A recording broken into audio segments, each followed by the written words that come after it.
یہ ریڈیو سدائے حریت جموں کشمیر ہے۔ طارق محمود کولوں اپڈیٹ سنو۔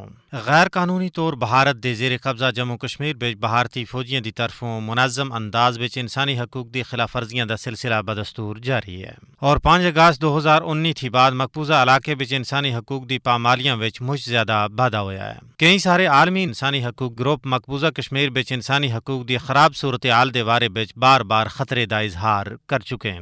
5 اگست 2019 اور اس تھی بعد مودی حکومت دے یک طرفہ اقدامات واضح طور تے اقوام متحدہ دی قرارداداں دی سنگین خلاف ورزی ہے، جس دی بعد مقبوضہ کشمیر بچ بھارتی دہشت گردی دے نویں دور دا آغاز ہویا۔ قابض بھارتی فوجی نام نہاد تلاشی اور محاصرے دی کاروائیاں دے دوران نہ صرف ظلم و تشدد بلکہ کشمیری نوجواناں دی نسل کشی کر رہے ہیں اور روزانہ دی بنیاد تے کشمیری نوجوان جعلی مقابلیاں بچ شہید کیتے جا رہے ہیں۔ مقبوضہ ریاست جموں کشمیر بچ 5 اگست 2019 تھی جولائی 2021 تک 410 بے گناہ کشمیری بھارتی گولیاں دا نشانہ بنے، جبکہ بھارتی شفاق فوجی جنوری 1989 تھی جولائی 2021 تک 95,843 کشمیریوں کو بے رحمی دے نال شہید کر چکے ہیں۔ اگرچہ بھارت دنیا دی سب تھی بڑی جمہوریت دا دعوے دار ہے، تاہم مقبوضہ کشمیر بچ صحافیاں اور انسانی حقوق دے کارکناں کو بھی سچ بولنے ہوتے سزا دیتی جا رہی ہے اور انسانی حقوق دے ہر اصول دی مٹی پلید کیتی جا رہی ہے۔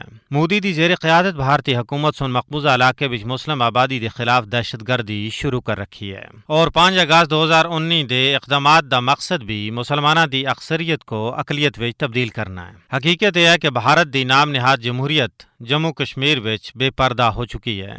مقبوضہ کشمیر بچ مودی دے غیر قانونی اقدامات سن جنوبی ایشیا دے امن کو بھی داؤ تے لا دیتا ہے۔ دنیا کو مقبوضہ کشمیر بچ انسانی حقوق دی بددی ہوئی خلاف ورزیاں دا نوٹس کرنے دی ضرورت ہے، کیونکہ کشمیریاں دے انسانی حقوق دا احترام کرنا عالمی برادری دے فرائض بچ شامل ہے۔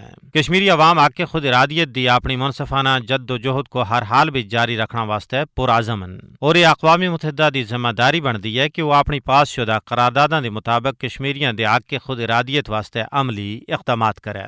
دنیا بھر دے باضمیر لوکاں کو کشمیریاں دے دکھاں کو اجاگر کرنا واسطے انت تک محنت کرنا اور اس سلسلے وچ اگے آنا دی ضرورت ہے۔ اپڈیٹ ختم ہویا۔